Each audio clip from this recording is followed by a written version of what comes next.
La radio des Français dans le monde présente le dossier spécial Les ados et l'expatriation, parrainé par Expat Students, le spécialiste des candidatures pour les universités au Royaume-Uni, en Europe et au Canada.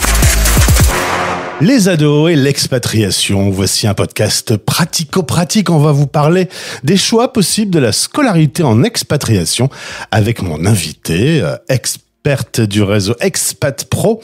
Voici Marie-Laure Lelourec, directrice du collectif Cèdre France pour des écoles à distance efficaces. On entend souvent parler de Cèdre sur l'antenne de la radio des Français dans le monde. Bonjour Marie-Laure. Bonjour Gauthier, merci pour cette invitation. Sacrée introduction, hein. J'ai déjà plus de salive, rien qu'à dire tout ce que je devais dire. Maintenant, je vais t'écouter toi. On a décidé de faire ce podcast ensemble pour expliquer aux auditeurs, aux ados et aux parents quels sont tous les choix possibles, quelles sont les bonnes questions à se poser sur la scolarité lors d'une expatriation, des questions qu'on doit se poser même parfois en amont. D'ailleurs, on peut commencer par là. Il y a des choses qu'on doit préparer avant le départ, comme d'habitude. Oui, alors c'est vrai que mieux le départ est préparé, en particulier avec des ados, plus il peut se faire de manière sereine. Je m'explique, c'est vrai que si l'annonce d'une expatriation pour un ado, c'est rarement une bonne nouvelle. Ça veut dire que je vais quitter mes amis, ça veut dire que je vais quitter mon établissement scolaire, mes amis d'activité, etc. Et c'est un moment où la vie sociale est à la fois très importante et parfois un peu fragile, et donc la nécessité de se refaire un réseau là où on va s'expatrier peut être une vraie forme d'inquiétude pour l'ado, et ce qu'on peut comprendre. Donc le plus on va être en capacité de l'aider à se projeter sur cette expatriation et sur les moyens d'en faire quelque chose de plus positif, le mieux on se porte. Je vais prendre une illustration que nous on voit avec nos familles, puisque donc au sein du collectif, c'est vrai qu'on suit chaque année des centaines d'élèves qui sont en expatriation, de jeunes qui sont en expatriation, et donc bien évidemment des collégiens, des lycéens, enfin des ados, quoi. Et ce que l'on recommande très souvent aux familles qui nous appellent en amont de l'expatriation, parce qu'elles se posent la question pourquoi pas d'une scolarité à distance, c'est aussi la langue du pays d'expatriation, quand elle n'est pas maîtrisée ni par les parents ni par les jeunes, les enfants, c'est peut-être de se préparer à ça. Donc il y a évidemment de nombreux outils qui existent. Nous, on a une proposition qui est une plateforme de langue en visioconférence qui s'appelle Learnissimo, où on peut prendre des cours de langue avec des enseignants natifs. Et donc, ce qui est hyper intéressant, c'est que quand on fait ça, les professeurs sont natifs et très souvent connaissent bien le pays d'expatriation dans lequel on va. Et donc, on va à la fois être en capacité via ces séances de capter quelques phrases qui vont nous aider à pas être totalement perdus quand on arrive dans le pays, que ce soit dans la cour de l'école quand on va dans une école physique, ou que ce soit dans la rue pour demander son chemin ou quoi que ce soit, et aussi des éléments culturels, c'est-à-dire que le professeur natif généralement il va vous dire vous allez dans cette ville, je la connais bien, j'y ai déjà vécu, ou bien je connais quelqu'un qui y vit, enfin voilà. Donc on va tout de suite se mettre dans une projection beaucoup plus réelle et une pré-immersion finalement du pays d'expatriation. On se prépare un peu à l'interculturel. Pourquoi c'est pas mal de le faire? C'est parce que ça peut être une activité quelque part familiale aussi. Le challenge, il n'est pas que pour le jeune, il est aussi parfois pour les parents et pour les frères et sœurs. Donc ça peut être une approche. Alors après, on se projette sur le pays où on va s'installer. Il y a 3 grands choix, en règle générale, 3 possibilités de parcours scolaire. Oui, c'est les 3 principaux sont effectivement, et je pense qu'on peut le dire dans l'ordre de choix prioritaires des familles. Le premier choix très souvent, c'est d'aller vers un lycée ou un établissement de français de l'étranger, du réseau de la EFE. Donc ça, c'est une possibilité, et ça permet effectivement de continuer à suivre le curriculum français tout en vivant, j'ai envie de dire, dans le pays d'expatriation et donc culturellement avec des élèves du pays d'expatriation, puisqu'il y a toujours des élèves du pays d'expatriation dans ces établissements. Donc ça, c'est une première possibilité. Parfois, les familles choisissent également des établissements locaux, c'est-à-dire qui enseignent dans la langue locale, et ou des établissements internationaux. Donc là, généralement, la langue d'enseignement est l'anglais. Dans ce cas-là, il peut arriver que les familles, en effet, choisissent de compléter pour maintenir le niveau de français de leur enfant. Donc ça fait partie des choses que l'on propose également, des programmes purement de français pour maintenir les fondamentaux et s'assurer que lors du retour, il n'y aura pas de difficultés particulières. Et puis le troisième choix que nous on connaît bien bien puisque c'est notre activité, c'est le choix de l'école à distance. C'est-à-dire, pour plein de raisons qui peuvent être très diverses et variées, par exemple, je n'ai pas accès, que ce soit géographiquement ou financièrement, à un établissement de l'AEFE, c'est trop loin de chez moi, ou il n'y a plus de place, ou malheureusement, je ne peux pas me le permettre financièrement. J'ai pas accès non plus à un établissement local parce qu'il faut savoir que dans bien des pays, la scolarité n'est pas gratuite, donc notamment dans les pays, anglo-saxons, c'est très souvent quand même des frais de scolarité assez élevés, et donc dans ce cas-là, ça peut être une alternative qui répond à la fois à un contexte familial et puis à la situation. Mais évidemment, les choses ne sont jamais aussi simples puisqu'il y a d'autres paramètres qui rentrent en ligne de compte. L'hémisphère nord, l'hémisphère sud, les dates de rentrée sont pas les mêmes. Alors attention, pour pas se désynchroniser, c'est un élément important.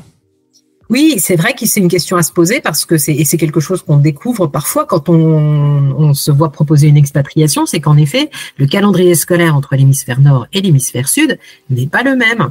Donc, si j'arrive dans un établissement, si l'expatriation a lieu comme très souvent pendant l'été, eh bien, ça veut dire que la rentrée de septembre pour l'enfant sera en fait une rentrée sur un dernier trimestre dans un établissement de l'hémisphère sud. Absolument. Et donc, ça pose un certain nombre de questions quant à la classe dans laquelle je vais être affectée, parce que si on me remet dans la classe dans laquelle j'étais en France, ça veut dire que je refais une partie du programme de l'année précédente. Si on me met, et donc je perds une année scolaire, puisque quand je reviendrai de nouveau, j'aurais perdu un trimestre. Enfin, toutes ces questions sont quand même importantes à se poser, et pourquoi pas à évoquer avec l'établissement d'accueil et ou l'établissement de départ, parce que quand on a une date et une durée d'expatriation maîtrisée, ce sont des questions qu'il faut pouvoir anticiper, et justement en préparation avec l'établissement, en particulier quand ce sont des établissements dont le niveau d'exigence est important, par exemple, et qui pourraient conditionner le retour dans l'établissement au suivi ou à un certain niveau scolaire, par exemple. Là, on parlait du Nord et du Sud, mais c'est toujours un peu plus sensible que ça. Il y a aussi, selon certains pays, la géopolitique qui doit être intégrée. Tu expliquais, par exemple, dans certains pays, on peut difficilement se rendre facilement et tout seul à l'école, et on va peut-être pas aller à l'école, au collège avec papa, maman qui nous tiennent la main, parce qu'il y a des pays, la sécurité, elle est pas possible. Ouais, tout à fait. C'est important de le dire parce que et j'ai envie de dire, parfois on ne le sait pas au moment de l'expatriation. C'est une situation qui évolue en cours de temps. Au cours du temps, vous avez vu que le Liban, par exemple, cette année, ça a été une année particulièrement compliquée. Et donc, en fait, il faut être en capacité. Là, l'idée, c'est de se dire, il faut être adaptable et trouver des solutions et des alternatives. Donc, on peut très bien commencer une expatriation où tout se passe bien, où on n'a pas de questionnement sur la sécurité, etc. Et puis tout d'un coup, il y a une situation qui arrive et qui pose problème. Là, par exemple, ça peut être aussi une possibilité de faire appel à l'enseignement à distance pour un temps donné. Nous, par exemple, le minimum d'inscription chez nous, c'est un trimestre. On peut faire un trimestre chez nous, par exemple, sous réserve, bien entendu, qu'il soit bien coordonné dans la progression de la classe qui est suivie dans l'établissement. Donc, ça arrive. Un autre exemple, mais nous, par exemple, on a vu très vite, au moment du Covid, on a vu tout d'un coup un certain nombre d'élèves italiens arriver, qui vivaient en Italie. Parce que vous vous rappelez que l'Italie a été le premier pays à confiner. Ouais. Et donc, les familles se sont dit, il faut que je trouve une solution. Donc, ils ont commencé l'enseignement à distance avec nous à ce moment-là. Ça peut être une période temporaire, quoi. Exactement, ça peut tout à fait être une période temporaire, et il faut surtout pas considérer que parce qu'un élève, parce que je sais que c'est souvent un enjeu dans les familles, la sociabilisation, ce que je comprends, mais d'une part, aucune étude ne montre qu'un enfant qui a fait l'école à la maison, que ce soit temporairement ou un peu plus longtemps, est moins sociable que les autres, mais d'autre part, en effet, il faut pouvoir le faire pour reprendre du souffle parfois, pour gérer une situation où on a besoin de retrouver une forme de cocon, par exemple.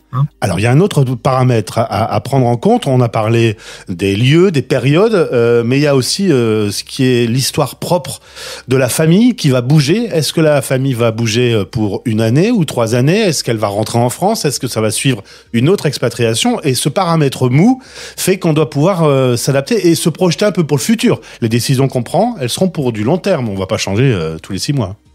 Oui, alors c'est un bon point, et j'ai envie de dire, il y a plusieurs angles, il y a plusieurs moyens de répondre à ta question. Le premier, c'est que je vais utiliser un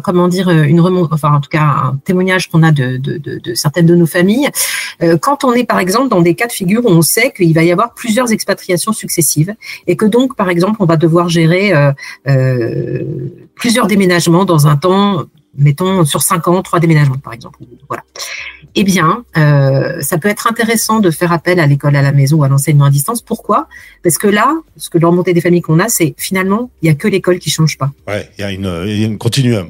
Et voilà. Et dans ces cas-là, très souvent, il y a une relation qui se crée avec l'équipe pédagogique de l'école à distance, qui est tout à fait particulière parce que justement, c'est un petit peu, si vous voulez, si tu veux, le tronc commun ou en tout cas la stabilité qui suit la famille. Puis le deuxième point, effectivement, sur lequel les questions doivent se poser, c'est en effet l'adolescence. C'est quand même, sont quand même les classes au niveau scolaire sur lesquelles on va être très vite dans une nécessité de passer des examens, donc le brevet, de faire des choix d'orientation. En seconde, on choisit CSP, et puis assez rapidement aussi de devoir réfléchir à la manière dont on veut, orienter ses études supérieures si on en fait. Et donc, comme c'est une période qui peut ajouter cette forme de stress-là, c'est bien de l'anticiper et surtout aussi de savoir en amont quels seront les attendus d'un éventuel lycée d'accueil de retour d'expatriation, pour pas être totalement perdu d'une part, et puis aussi pour s'ouvrir un maximum le champ des possibles. C'est juste ce qu'on a envie d'offrir à ses enfants en général, c'est qu'il n'y ait pas de porte qui se ferme liée à cela. En règle générale, une expatriation est toujours une grande richesse, et donc il faut pouvoir transformer l'essai, j'ai envie de dire, et faire en sorte que quand le retour en France se fait, ça se passe dans les meilleures conditions, en effet, et propre et scolairement. Marie-Laure, les conseils sont précieux, mais moi je suis parent, j'entends cette interview, je me dis, il y a quand même beaucoup de paramètres. Le mieux, c'est d'en discuter avec des professionnels, parce qu'on n'a pas soi-même la réponse à toutes ces questions. C'est ça, tout à fait. Donc déjà, vraiment, pour moi, ce que je recommande, c'est avant l'expatriation, c'est discuter avec l'école de départ des enfants pour expliquer les situations, pourquoi on part, quelles sont, et puis effectivement leur demander ce qu'ils en recommandent, parce que parfois il y a des recommandations effectivement tout à fait justes. Évidemment de se renseigner sur l'établissement d'accueil, enfin sur les établissements potentiels d'accueil. Là, il y a quand même maintenant des outils super. On est quand même pas comme il y a 25 ans ou 30 ans. Aujourd'hui, il y a des JPO virtuels, il y a des tas de possibilités en tout cas de se projeter dans le lieu dans lequel on va. Et puis d'essayer aussi, il y a aussi maintenant quand même des réseaux qui doivent permettre, les ados de plus de 13 ans en tout cas doivent pouvoir avoir un peu parfois sur les réseaux sociaux la possibilité de se mettre en contact avec des jeunes du pays d'accueil, et ça très souvent ils se disent ok, j'arrive, je suis pas en terre complètement inconnue, donc ça peut aussi être ça, y compris dans les établissements dans lesquels ils ont prévu de fréquenter. Mais en effet, vraiment, s'il y avait un conseil, c'est se renseigner, ouvrir la totalité des portes, et puis ensuite, effectivement, faire un choix le plus éclairé. Et en discuter avec des familles aussi, en local. Si on a autant les jeunes, bien entendu, peuvent se mettre en lien avec des jeunes qui sont sur place, mais la communauté des expats est quand même une richesse folle pour les familles, pour avoir des conseils avisés.